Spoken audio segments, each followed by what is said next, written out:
All satisfying hero characters should be flawed, but there's a particular kind that cranks up the off-kilter factor to dangerous levels. The anti-hero. Narcissistic, grumpy, guilty, or damaged, we love them despite their many, many weaknesses. This type of protagonist is compelling because it shows us as human beings, flawed as we are, we're still worthy of love or accomplishment. But as much as we might love them, writing them can be tricky. You want to reside as close to the line as possible before tipping over to the wrong side and making a truly unlikable protagonist. A sympathetic anti-hero can evolve out of an everyday screw-up. The kids who spent too long on the wrong side of the tracks, didn't fit in, were ostracized at school, etc. Antiheroes can also be rebels on a quest to dispense justice, taking the law into their own hands. These vigilantes occupy a no man's land between good and bad. Take Batman, for example. A vigilante that is determined to rid his town of all criminal activity, but is sometimes willing to engage in criminal activity himself. Stretch this to the limit and you have the borderline psychotic Frank Castle, aka the Punisher, an Avenger who shows zero mercy to crime lords or petty criminals alike. Robin Hood is a classic anti-hero. He robs from the rich, criminal, to give to the poor, charitable. While what he's doing is illegal, obviously he should be locked up. Because his motivations are noble, the story is compelling, and it continues to be told to this day. Anti-heroes can be annoying, pathetic, or just damaged, but they all share a similar characteristic. They have failed somebody in a major way in their past. Whether they were unable to save the life of somebody they loved or meet the expectations of society, they are the architects of their own undoing. No outside circumstance led to their anti-hero status. It may have been a catalyst, but it's how they chose to react to those circumstances that isolated themselves.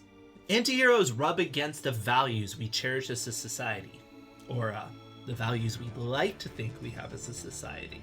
Their thinking is almost always out of the box. Their actions are bizarre, and their opinions controversial. This is what helps them complete their goals in a way that the audience can find compelling. But often, other characteristics of the human experience, love, compassion, kindness, can be missing. Your anti-hero can and should have an arc. Perhaps they finally fit in after years of trying, or perhaps they give up a part of their personality that they need to in order to fit in with the rest of society. Or maybe they don't change and the world around them changes, which makes them feel more at odds with the world than ever before. Anti-heroes are not meant to be role models. At least, we'll never admit that they are. Secretly, we'd love to behave like them and break off from society and become a unique individual.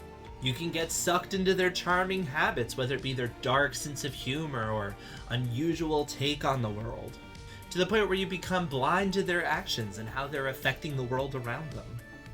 One thing that helps make them relatable is to give them an ultimate line that they will never cross, like Batman, he never kills.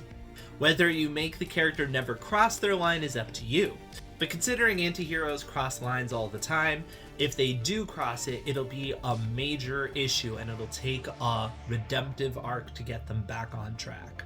Anti-heroes make for compelling protagonists, but to create a good villain, you need to create a anti-antagonist.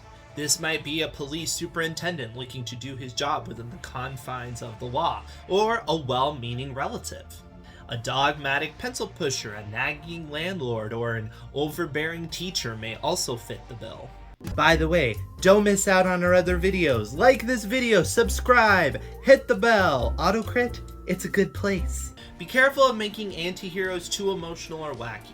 Why they need to be interesting, sending them too far off in the extreme can isolate the reader.